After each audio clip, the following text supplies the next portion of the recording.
नमस्कार दोस्तों, मैं हूँ राजन तिवारी और आप देख रहे हैं ज्योतिष मंत्र। जैसे कि आपको मालूम है कि कल यानी कि 25 तारीख को 25 जनवरी को पौष मास की शुक्ल पक्ष की पूर्णिमा है और ये पूर्णिमा जो तिथि जो है वो गुरुवार के दिन पड़ रही है। ठीक है, पूर्णिमा तिथि भी है, गुरुवार का दिन भी है, साथ ही पुष्य नक्षत्र भी है। और जब भी पुष्य नक्षत्र गुरुवार के दिन आता है तो उसको हम गुरु पुष्य नक्षत्र बोलते हैं। और गुरु पुष्य नक्षत्र बहुत ही उत्तम नक्षत्र माना जाता है। जैसे कि आपने रवि रवि पुष्य नक्षत्र सुना होगा, इसी टाइप से गुरु पुष्य नक्षत्र भी है। और गुरु पुष्य नक्षत्र पे कोई भी काम किया जाता है तो वो शुभ माना जाता है।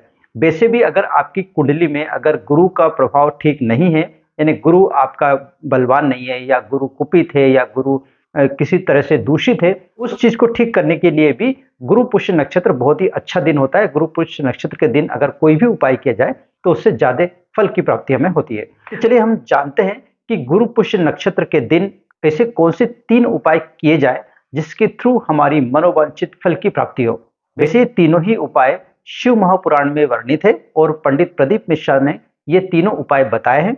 उसी को मैं दोहरा रहा हूँ, उसी को मैं समझा के आपको बता रहा हूँ, करके आपको बताऊंगा कि उसमें उसको किस तरह से किया जाता है और उसमें कौन कौन सी चीजों की आवश्यकता होती है, कैसे करना है। तो अगर आप भी अपनी मन की मनोकामना पूरी करना चाहते हैं तो इस वीडियो का अंत तक जरूर देखिए। अगर वीडियो पसंद आए तो इसे लाइक और शेयर कीजिए और हमारे चैनल ज्योतिष मंत्र को सब्सक्राइब करना ना भूलें। तो चलिए शुरू करते हैं। तो चलिए सबसे पहले हम जानते हैं पहला उपाय जिससे कि मनोकामना आपकी पूरी होगी। बहुत ही सिंपल उपाय है। इसमें आपको क्या करना है कि एक लोटा लेना है, एक लोटे में जल भरना है और उसमें गुड़ डाल देना है थोड़ा सा, यानी कि गुड़ मिला हुआ जल आपको बनाना है। यानी कुल मिला के एक लोटा जल लिया, जल में थोड़ा सा गुड़ डाल दिया और फिर इस जल को लेकर आप शिव मंदिर जाना है।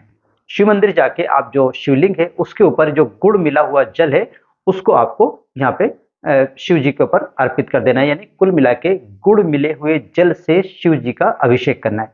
ये बहुत ही छोटा सा उपाय है। इस उपाय को करने से आपका जो बृहस्पति है, यानी कि आपकी गुरु की जो स्थिति आपकी कुंडली में, उससे आपकी कुंडली में गुरु की स्थिति सुधरेगी, साथ ही आपकी मनोकामना जो भी होगी वो पूरी होगी। ध्यान रखें, जब आप जल चढ़ा रहे हो उस समय आपको नमः शिवाय का जाप करना है या फिर ओम नमः शिवाय का जाप करना है या फिर आप श्री शिवाय नमस्तुभ्यम का भी जाप कर सकते हैं।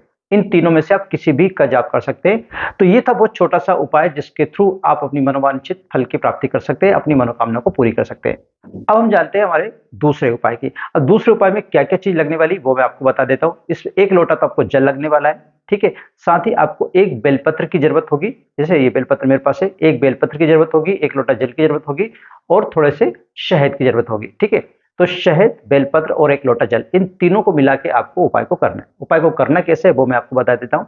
आपको करना कैसा है, बहुत आसान सा उपाय है ये भी। इसमें आपको फिर से शिव जी के मंदिर जाना है। ध्यान रखें, ये सारे उपाय जो है वो शिव जी के मंदिर में जाकर ही आप करें, मतलब मंदिर में जाकर ही करें, घर पे इस उपाय को ना करें। मैं तो आपको समझाने के लिए यहाँ पे मैंने शिवलिंग रख रखा है, लेकिन आप मंदिर जाकर ही उपाय को करेंगे। उपाय में करना क्या है, आप जैसे कि आप देख रहे हैं यहाँ पे बेलपत्र है मेरे पास। इस बेलपत्र का जो ये मिडिल वाला पत्ता है, इस पत्ते के ऊपर थोड़ा सा शहद लेना है, ठीक है। शहद लिया और अपनी जो अनामिका उंगली है ये वाली, उस अनामिका उंगली से इसके ऊपर आपको ओम शब्द लिखना है। आपने पहले क्या किया, बेलपत्र ली, बेलपत्र से बेलपत्र के जो मिडिल वाला भाग है या बीच वाला जो पत्ता है, उस पत्ते के ऊपर थोड़ा सा इसमें अपनी जो अनामिका उंगली है उसमें शहद लिया, शहद से यहाँ पे आपने ओम लिख लिया। उस ओम को लिखकर आप इस बेलपत्र को भगवान शिव के ऊपर इस प्रकार से अर्पित कर देंगे, यानी कि वो चिपक जाएगी, ठीक है। आप इस प्रकार से अर्पित कर देंगे। इसके बाद आप ये जो आपने जल ले गए उस जल से आप उस पर अभिषेक कर देंगे, यानी कुल मिला के एक लोटा जल चढ़ा देंगे। ध्यान रखें, जब आप जल चढ़ा रहे होंगे उस समय अपनी मनोकामना भी बोलनी है, साथ ही मंत्रों का उच्चारण भी करना। मंत्र कौन कौन से ये ऑलरेडी मैंने आपको बताई दी है। तीनों मंत्र में से कोई सा भी मंत्र आप बोल सकते हो। एक बात का और ध्यान देना है आपको, जब बेलपत्र आप चढ़ा रहे हो, जब आपने ओम लिख लिया है, इसके बाद जब आप बेलपत्र चढ़ाएंगे उस समय बृहस्पतेश्वर महादेव का नाम लेते हुए उस बेलपत्र को चढ़ाना है, ठीक है। अगर आप ऐसा करते हो, ये उपाय करते हो, तो आपकी जो मनोकामना है वो जल्दी से जल्दी पूर्ण होगी। कारण यह है कि उस दिन गुरुवार है, गुरुवार होने के साथ साथ गुरु पुष्य नक्षत्र भी है। उसी नक्षत्र के कारण, उसी जो संयोग बन रहा है, उसी के कारण ये तीनों उपाय, जो दोनों उपाय मैंने अभी बताए हैं, वो आपके कारगर सिद्ध होंगे। चलिए हम बात करते हैं तीसरे उपाय की। मान लीजिए आपके जो काम है वो नहीं हो रहे हैं, बार बार काम में रोड़े आ रहे हैं, तरह तरह के विघ्न बाधाएं उसमें आ रही है, यानी किसी प्रकार से आप सारी कोशिश कर लिए, इसके बाद भी आपका काम नहीं हो पा रहा है, तो बहुत ही छोटा सा उपाय है वो आपको इसमें करना रहेगा। उपाय क्या, बहुत आसान उपाय है। देखिए, इसमें फिर से आपको शहद लेना है, शहद लेकर, और ये डब्बी, शहद की डब्बी लेंगे, साथ में 1 लोटा जल लेंगे और ये लेकर आपको शिव मंदिर जाना है। शिव मंदिर में जाके आप इसमें से थोड़ा-सा शहद लेंगे, थोड़ा-सा शहद लेकर आप ये जो शिव जी का कटी भाग होता है, यानी ये जो जहाँ पर शिवलिंग इस जलेब से जुड़ा हुआ जगह होती है, उस जगह पर आपको यहाँ पे पूरी जगह वो इस शहद को लगा देना है।